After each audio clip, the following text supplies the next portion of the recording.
the thing about setting tones and tones for shadows and highlights, of course, is that the shadows has smaller range, and sometimes whether it's shadows or highlights, we have to work maybe a little bit more with one of these to achieve the true color that we really want. So for this, I will do similar thing as I was doing before, but this time I want to work with just a little bit different range. And I want to fill the space for the highlights, because as you can see here, I feel it should be warm. It is rather warm, but this bottom side has the feeling of being maybe getting a little bit in the blue tones, and I don't really want this. I'm going to resolve this thing with photo filter, and I'm going to call this just a filter and change blending mode to color as I always do. I'm going to hit the layer mask and try to define once again the range for the highlights through the color range.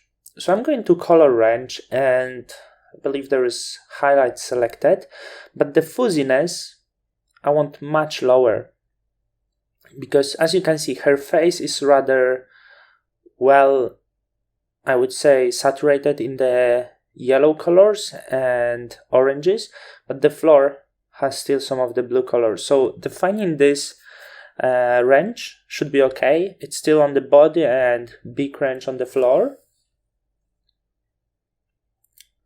And have a look how it actually works for the floor. As you can see, we fill this with this soft orangey color.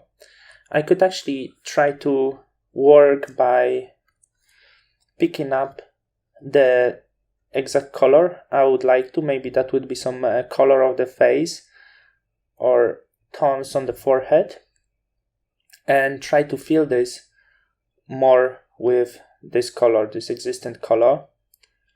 Let's try to experiment a little bit. And maybe something around that. That would be something I'm looking for. Maybe actually even higher hue, around 35, would be suitable for this. And right now, finally, my highlights are in the color I want, not in the blue tones, but I fill them with the orangey tones, so the image itself standing out quite strongly. And the filter I can put down to tones, and now finally this before and after. We built two different colors, different for highlights, different for shadows, and this image finally got the tones I was looking for.